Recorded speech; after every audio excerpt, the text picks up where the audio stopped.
안녕하십니까. 샤론코치TV가 새롭게 선보이는 샤론코치의 명강사 명품학원. 자, 오늘은요, 그 첫 시간인데요. 사실 여러분이 아이들 다 원해서 학원을 보내진 않으실 것 같아요. 학원을 가긴 가야 되는데, 혹은 만일에 간다면 어떤 선택을 할까 굉장히 고민스러운데요. 자, 샤론코치가 이 프로그램을 통해서 이 정도 학원이면, 이 정도 강사님이면 괜찮을 것 같다라는 뜻을 담아서 이 프로그램을 제작합니다. 자, 오늘은요, 세종 SLP의 임수희 원장님 모셨습니다. 반갑습니다. 안녕하세요. 세종 SLP 임수희 원장입니다. 네, 반갑습니다, 원장님. 저희가 항상 줄리아 원장님이라고 부르죠. 네. 자, 그런데 오늘은 본명 임수희 원장님을 모시는데요. 자, 원장님, 본인 소개 좀 먼저 간단히 해주세요. 예. 네, 저는 줄리아 원장이고요. 세종 SLP를 맡고 있습니다. 네. 영어 교육에 몸담은 지는 20년이 넘었고요. 네. 유치부부터 입시 컨설팅까지 영어 교육 전문가이고 네. 교육 전문가이기도 합니다. 네. 또 새 아이를 둔 엄마이기도 합니다. 네. 기본적으로 영어 교육을 굉장히 오래 하셨죠? 네네. 지금은 이제 우리가 흔히 말하는 영어 유치원, 서강 SLP, 그렇죠?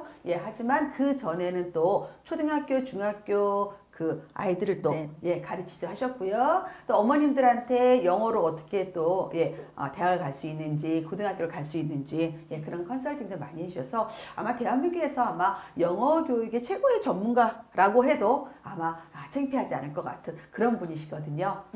개인적으로는 제가 강의할 수 있게 스카우트 하신 분이고요. 네. 그렇죠? 영광이죠. 네. 제가 그때 은평구였나요? 영통구요. 아니, 은평구에 강의할 때 네네네네. 원장님이 오셔서 네. 제 강의를 다 들어보시고 네. 그리고 이제 손을 내미셨어요. 자, 우리 강의 한번 합시다. 그래서 그 인연이 벌써 몇 년 됐네요. 10년. 그렇죠? 예. 네. 자, 그래서 제가 이제 얼마 전에 또 세종시 내려가서 원장님이 또 오픈하신 SLP에서 우리가 또 오픈 설명회도 네네. 같이 했고 엄마들도 만났었는데, 자, 지금 아이가 셋이라고 하셨잖아요. 네. 몇 학년이에요?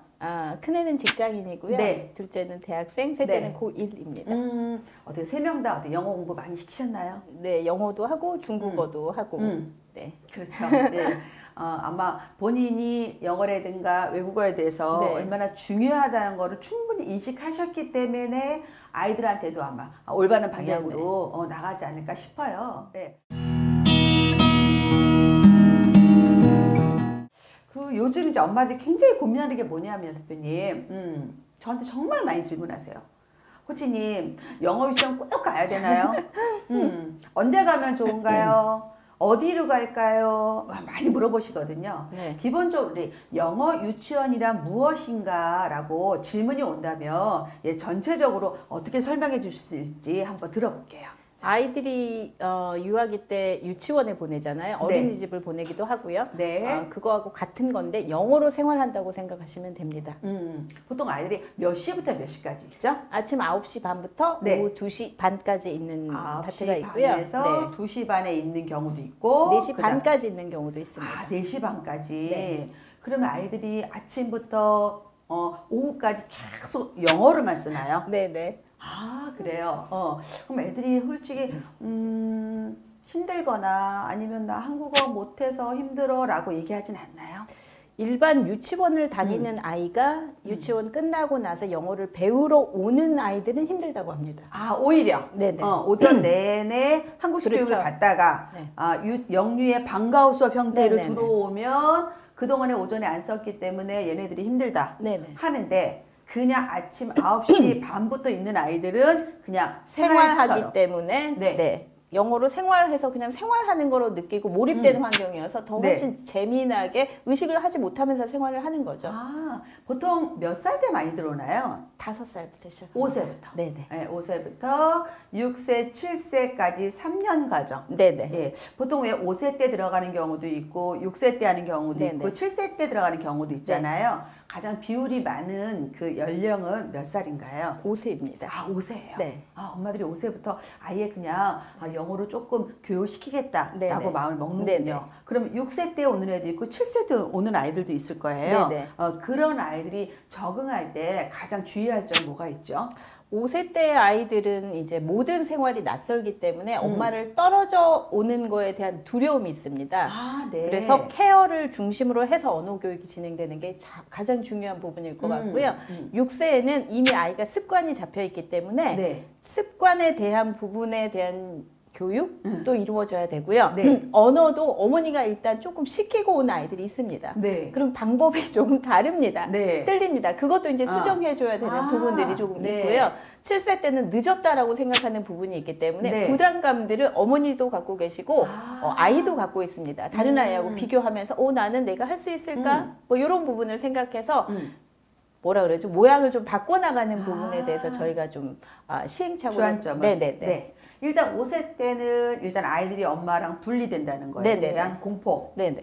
그래서 자 이제 유치원 가보자 했는데 엄마 나는 아직 준비가 안 됐어. 네네네. 이럴 수도 있고요. 네. 엄마 떨어지기 싫어. 울 수도 있고요. 네네네. 실제로 저희 아파트에도 이제 그 영어 유치원 그 셔틀 버스들이 이렇게 들어오거든요. 네네. 네. 그러면 이제 아침에 엄마들이 대충 그냥 세수만한 얼굴로 쭉 서가지고 맞아요. 갔다 와, 잘 가 이러고 또 케어해 주시는 거기 네. 또 선생님 계시잖아요. 네네. 정말 요만한 애기들이 네. 가잖아요. 네네네. 그러면 엄마 입장에서는 아유 저게 다 컸구나 그런 마음도 들고 또 애들은 애들 나름대로 네. 나도 이제 기관에 간다. 라는 생각을 하고도 그렇죠. 가잖아요. 네.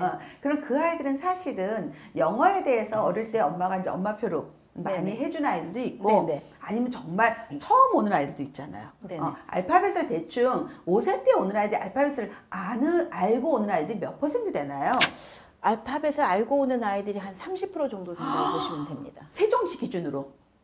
세종시 기준으로는 죄송한데 조금 낮추겠습니다. 전체 평균으로 봤을 때, 네네네. 전국으로 봤을 때는 네네네. 아마 5세 네. 때 네. 30% 아이 정도는 저게 네. A인지 B인지는 네네. 알고 들어온다. 네네. 4살 때부터 보통 아이들이 시작을 하더라고요. 알파벳을. 네네. 예. 근데 모르고 들어가는 애도 있죠? 네, 있습니다. 그래도 수업을 하는데 아무 지장은 없죠? 처음으로 시작한다라고 기준을 잡고 전체 아이들을 다루기 때문에 네. 그냥 시작하는 반이라고 생각하시면 됩니다. 그래서 영어에 대한 두려움보다는 네. 부모님과의 격리 차원이 가장 아이들한테 두려운 부분이고 저희가 네. 해결해야 될 부분이라고 생각을 해주시면 더 감사할 것 같아요. 네, 그럼 일단 5살은 일단 엄마랑 떨어져서 네네. 9시 반부터 2시 반까지 네네. 10시 반, 11시 반, 12시 반, 1시 반, 5시간이네요. 네네. 5시간 그 안에서 일단 즐겁게 지내는 게 첫 번째 목표네요. 그럼요. 정서에 대한 부분을 안정적으로 만드는 게 다른 부분의 교육이 이루어지기 쉽다라고 생각하시면 될 것 같아요. 그렇게 되고 이제 6세 때 만일에 네. 다른 아이들은 5세 때부터 1년을 지났어요. 네네. 근데 우리 아이는 처음 6세 때 가요. 네네. 네, 그럴 경우 또 주의할 점들이 제가 볼 때는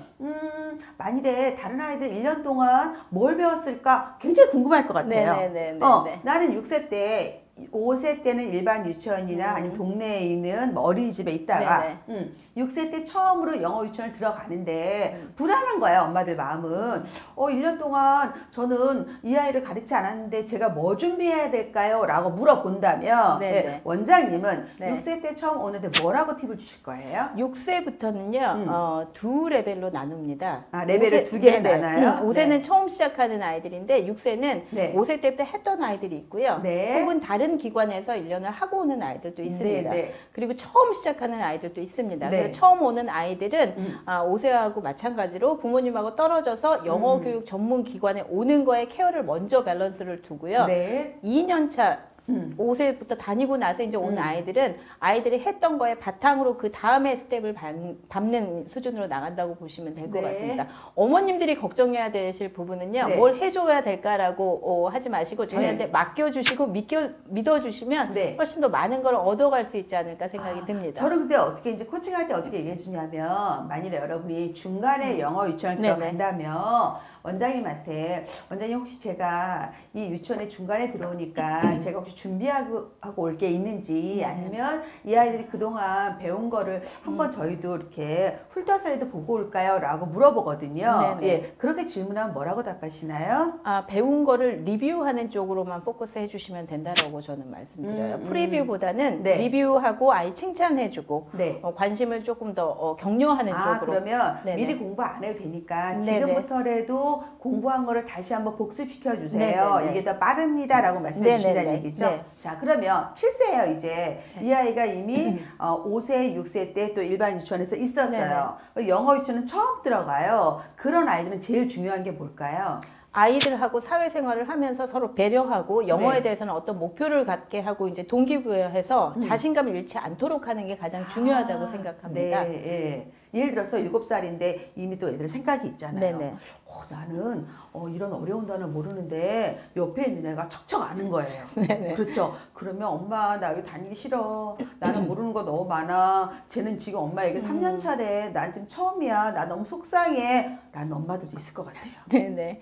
1년 차, 2년 차, 3년 차가 반이 다 다릅니다. 7세는 레벨이 3개로 나누기 때문에 네. 사실 그런 일이 자주 일어나지는 않습니다만 네. 7세도 마찬가지입니다. 아이들이 와서 다른 친구보다 내가 모를까를 걱정하기보다는 오늘 하는 거를 잘 습득하고 따라갈 수 있을까를 고민하시는 어머님들이 더 많고요. 아이들은 영어를 어렵다라고 생각하는 걸 저희가 주지는 않습니다. 그래서 아이의 현재 상황을 파악하고 거기서 네. 배워야 될 것들을 다양하게 방법을 통해서 주기 때문에 네. 그런 일이 많이 발생되거나 유치부 아이들한테 네. 그런 스트레스를 주지는 사실 포인트는 않습니다. 이거네요. 아이의 그 배움의 정도에 따라 클래스를 나누니까 네네네. 1반, 2반, 3반이 있으니까 우리 애가 3반에 있으면 그런 스트레스는 거의 안 받을 것이다. 네네네네. 근데 만일에 그날 배운 거를 한 번만 더 리뷰해주고 호목을 봐주신다면 네네. 이 아이 실력은 훨씬 더 빨리 향상될 그렇죠. 것이다. 네네. 이렇게 이해하시면 되네요. 네네. 그래서 여러분들이 혹시 뭐 사실 경제적인 것 때문에 3년을 다 못 보내시는 분들도 있잖아요. 그럼요. 그렇죠? 네네. 또 하나는 뭐 아이가 사실 한국어, 모국어도 제대로 안 되는데 영어 유치원 보내 스트레스 받을까 걱정하시는 분들도 있고요. 네네네. 그런데 오늘 원장님 얘기 들어보니까 그런 걱정할 필요 없네요. 네, 일반 유치원 기준에서 생각을 네. 하시니까 7세는 7세대로 다 모여있다고 생각을 하시는데 네. 그렇지 않습니다. 나눈다. 네네네. 능력별로, 수준별로, 네네네. 또 연수별로 나누니까 그 아이한테 맞춤식 수업이 들어가니까 너무 걱정하지 네네네. 마세요라는 네네. 뜻이네요. 네네. 그렇죠. 자, 또 하나 질문은요. 특히 엄마들이 제일 걱정하는 게 뭐냐면 아예 5살 때부터 들어갈 때는 사실 이제 유치원을 정할 때는 유치원이 얼마나 이래서 유명한가, 네, 브랜드 가치가 있는가, 네네네. 혹은 또 얼마나 우리 아이들한테 케어를 잘해주느냐 이런 것도 하지만 뭐 중간에 가거나 막 이럴 때는 이런 고민 많이 해요. 그동안 아이가 너무 놀이식 영유에 다녔어요. 네. 아이가 정말 재미있게 네. 행복하게 즐겁게 다녔는데 이제는 학습식 영유로 바꿔야 될까요? 라고 질문하시거든요. 네네. 그런 용어가 진짜 있나요? 있습니다. 아, 있어요? 아, 이렇게 영유를 이렇게 분류하나요? 네네네. 그럼 어떻게 영유를 분류하나요? 브랜드별로 아이들이 갖고 있는 특징이 있습니다. 제가 영어 사교육에 오래 몸담다 보니까 네. 여러 군데에서 이제 아이들이 와요. 그러면 아이들의 그 인터뷰나 시험 네. 결과를 가지고도 네. 어떤 영유에서 왔구나라고 하는 거를 알 수가 있는데요. 그러면 뭐 우리가 뭐 이거 공중파도 아니고 유튜브니까 정확히 좀 알려주세요. SLP는 그러면 어떤 가치를 갖고 SLP는 있죠? 예. 나이별, 연령별로 놀이식과 학습식을 네. 밸런스를 잘 발달시켜서 맞춘다라고 보시면 됩니다. 5세는 연령에 5세에 맞게. 맞춤, 예. 6세는 6세에 맞춤, 1년차, 2년차 다르고요. 7세도 7세에 맞춤형으로 간다라고 보시면 됩니다. 5세 때는 놀이식이 많이 집중이 된다고 하면 네. 6세 처음에 오는 아이들도 사실은 놀이와 흥미가 많이 가미가 되지만 2년차로 올라가게 되면 어때요? 거기에 맞춰서 학습식을 포함시키게 될 수밖에 없거든요. 그럼 만일에 다른 유치원 예를 들어서 놀이를 많이 하는 유치원 대표적인 브랜드는 뭐가 있죠? 아, 네. M도 있고요. 뭐 아이도 알려주세요. 있고요. 상관없어요. 우리 엄마들이 다 알기 때문에 네, 그게 나쁘다는 게 아니고요. 메이플 베어 같은 경우는 네. 아이들의 원장님이 그냥 대놓고 얘기를 하시더라고요. 네. 저희는 학습시키지 않습니다. 놀게 합니다. 놀이식 영어 유치원은 네네네. 대표적으로 네네네. 네, 그렇게 하고요. 또 하나는 아카데믹하게 이제 하는 학습식은 폴리가 대표적으로 이제 있을 수 있고요. 예, 네, 네. 게이트도 있고요. 네네네. 그렇죠.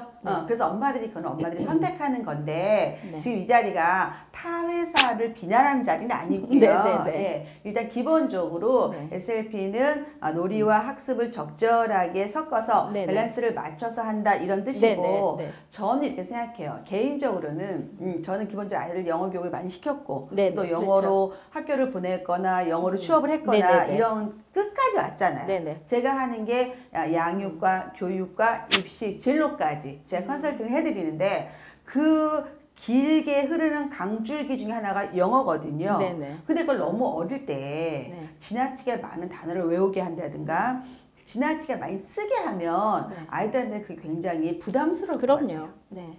특히 그래서 뭐 단어를 몇백 개 외워라 한 바닥씩 써라가 어찌 보면 그래도 영어 유치원 비싸게 돈 줬는데 값어치 하는구나 라고 할 수도 있지만 네네. 나중에는 그거를 싫어할 수도 있다. 그럼요. 네, 일찍 그거 지치게 우리가, 되는 거죠. 네, 고민해 봐야 될 것 같아요. 네네네.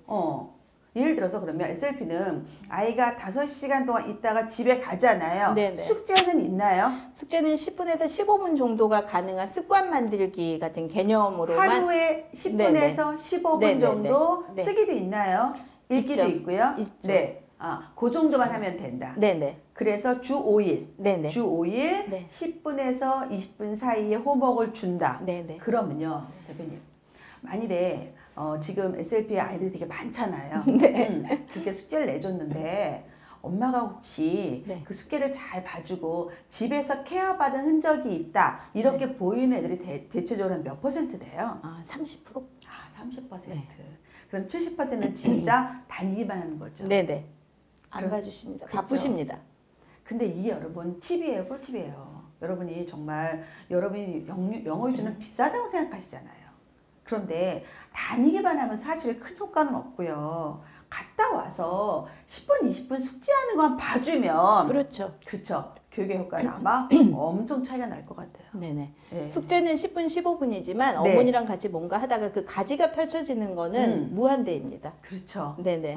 그래서 엄마들이 제가 꼭 팁을 드릴게요. 한 3학년까지도요. 영어 유치원과 영어 학원을 갔다 와서는 반드시 리뷰하고 홈워크를 봐주세요, 엄마가. 근데 만일에 나는 사실 영어를 못해 이런 엄마들 많잖아요. 그렇죠. 그렇죠? 그러면 제가 알려드린 팁은 영어를 전공하는 대학생들 혹은 뭐 국제학부라든가 영어 전공하는 학생들 많거든요. 대부분 어느 대학이나 다 영어 전공은 있잖아요. 네네네. 예. 그런 학생들 일주일에 한 번만 알바 개념을 쓰셔가지고 그것만 봐줘도 우리 애들이 아마 신나서 발표할 것 같아. 영유만 다니고 숙제도 안 했는데 수업 시간에 손 들고 얘기하기 어렵잖아요. 네네. 그렇죠. 자, 그럼 SLP는 한국인하고 아니면 원어민 혹은 뭐 한국인들도 대부분 바이링거가 되시는 분들 있죠. 그렇죠. 이중 언어가 원어민들한테 요즘 5살, 6살짜리 아이들이 그 외국인에 대해 느끼는 감정은 우리 어른들이 느끼는 거랑 좀 다를 것 같아요. 예전처럼 거부감은 없습니다. 처음 거부감. 봐도 그냥 네. 인사하고 재미있어 하고 음. 하는 겁니다. 세종 SLP에서는 저희가 아이들이 입학할 때 반드시 원어민 선생님하고 인터뷰를 거치게 돼 있어요. 입학할 때. 네네네. 그거를 제가 한 이유는 원어민을 처음 보는 아이들도 많아요. 네. 그래서 입학하기 전에 보고 인사하고 헬로우 인사하고 난 되게 친근한 어른이야, 선생님이야 라고 하는 거에 대한 거부감을 없이 친근하게 하려고 하는데요. 네. 의외로 애들이 그냥 들어와서 인사합니다. 자연스럽게. 영어를 전혀 몰라도. 정말 네네네. 글로벌한 시대가 됐네요. 네네네. 그러면 또 하나. 원어민은 사실 저희 엄마들은 원장님이 뽑는 분하고 그냥 수업하는 거잖아요. 네네. 그렇죠. 네. 그러면 원장님께서 원어민을 뽑는 기준이 있을 거라고요. 강사를 뽑는 기준. 그럼요, 있죠. 자, 그게 왜냐 우리가 사실은 임시 원장님을 믿고 우리 아이를 맡기는 건데 어릴 때 중요한 것도 영어 실력도 있지만 인성도 있을 것이고 관계도 있을 것이고 자 원어민을 어떤 기준으로 뽑으시는지 좀 알려주세요. 첫 번째, 아이들을 좋아하는지 묻습니다. 기본적으로 사람을 좋아하는지 네네. 아이를 좋아하는지. 네. 킨더 아이들은 아이들을 케어하는 게 80%예요. 큰 아이들처럼 그냥 영어만 주입식으로 이렇게 원웨이로 가르치는 게 아니기 때문에 아이가 어떤 상태인지 관심을 갖고 먼저 보살피고 나서 영어 교육이 돼야 된다고 생각을 합니다. 네. 그러려면 아이가 예쁘고 사랑스럽고 좋아야 됩니다. 이건 사실 인종도 중요하지 않고 피부색도 중요하지 않잖아요. 네, 그렇죠? 네. 가장 기본적인 인성을 먼저 보시는 네, 네, 거잖아요. 네. 자, 두 번째는 뭐 보세요? 두 번째는 경험이 있는지. 킨더에 대한 티칭 경험. 네네네. 네. 경험이 있는지를 봅니다. 아, 그러면 처음 오는 사람들은 대부분 못 가르치나요? 처음 오는 사람 네. 제가 뽑을 때는 사실은 저는 경험이 있는 사람을 먼저 뽑고요. 경험이 없다고 하더라도 시강을 시켜서 이 티칭하는 스킬이 좀 있으면 네. 충분히 저희가 워크숍을 통해서 트레이닝을 통해서 가능하기 때문에 네. 그런 기준은 경력이 있는지 없는지를 먼저 네, 그럼 봅니다. 첫 번째 그 친구의 인성도 보고 두 번째 네네. 이런 경험도 있는 거 보고 네. 세 번째는 뭐 보시나요? 세 번째는 이제 전공 과목이 아이들을 교육하는 데 있어서 필요한 서브젝트인지 아닌지를 이제 제가 그게 보는 예를 거죠. 들어서 어떤 거죠? 사이언스나 아트나 뭐 이런 쪽 있잖아요. 예술적인 쪽. 네. 네. 그리고 이제 영어 전공은 뭐 모국어 습득하는 부분이니까 네. 배제된 상황이고요. 네. 그런 과목이 있으면 애들한테 너무 좋겠다라고 제가 이제 생각하고. 훨씬 더 스페셜하게 그럼요. 가르칠 수 있겠네요. 그럼요. 네네. 자기가 뭐 영어를 기본적으로 잘하는 건데 네. 과학적 지식이 있다. 네네. 예술적인 경험들이 많으면 가르치기 좋겠네요. 네네네. 자, 네 번째 또 하나만 더 말씀해 주시다면 사회적 관계 속에서 문제가 있는지 없는지 사회성을 봅니다. 그 똑똑하고 개인의 네네 네. 똑똑하고 잘난 사람이 너무 많기 때문에 자기만 잘났다라고 의시되는 사람들이 많아요. 그래서 아이의 눈높이를 맞추지를 못해요. 네. 그러니까 패션은 있으나 컴패션이 없는 경우에 강사들은 제가 아무리 잘나도 돕지 않습니다. 너무 멋지네요. 굉장히 중요한 네네네. 덕목이잖아요. 네네. 그럼 혹시 만일 엄마들이 네. 원장님 저는 그런 거 잘 모르고요. 백인이었으면 좋겠고요. 네. 잘생겼으면 좋겠고요. 잘 웃었으면 좋겠어요. 라고 한 엄마들도 있지 않나요? 제가 세종에 가서 네. 딱 한 명 뵀습니다. 그 많은 분 중에서 대부분 안 그러시는군요. 95% 이상이 지금은 그렇지 않습니다. 예전에 영어 교육이 한국에 처음 왔을 때는 네. 백인을 원하고 네. 비주얼만 봤어요. 네, 네. 근데 지금은 훨씬 더 강사의 그 지식 그리고 경력 네. 이런 부분을 보는데 네. 제가 작년에 한 분 뵀습니다. 네, 네, 근데 네. 많이들 그렇지 않으세요. 그래요? 네네. 너무 다행이네요. 저는 여러분들이 외모만 보고 정말 인성도 안 좋은 그런 원어민 있을까봐 네. 사실 좀 걱정했거든요. 성격 예. 좋은 거를 더 좋아하시는 것 같아요. 요즘은 그래요? 비주얼보다는요. 네. 일단은 원장님 말씀 들어보니까 원장님 교육에 대한 철학이라든가 실제 어떻게 운영하시는지는 믿음이 생겨서 저도 굉장히 행복하네요. 자, 오늘 첫 시간은요. 원장님에 대해서 SLP를 어떻게 운영하는지, 강사 어떻게 선발하는지, 또 여러분 자녀가 오면 이렇게 운영 걱정하지 마세요라고 개론적인 거 말씀드렸어요. 자, 두 번째 시간에는요. 실질적으로 우리 아이들이 뭐 배우는지도 궁금하고요. 그다음에 한 시간이 몇 분인지도 궁금하고요. 뭐 먹는지도 궁금하고요. 이제 궁금하거든요. 그런 것도 꿀팁 들어보겠습니다. 자, 이번 시간은 이것으로 마치겠습니다. 감사합니다.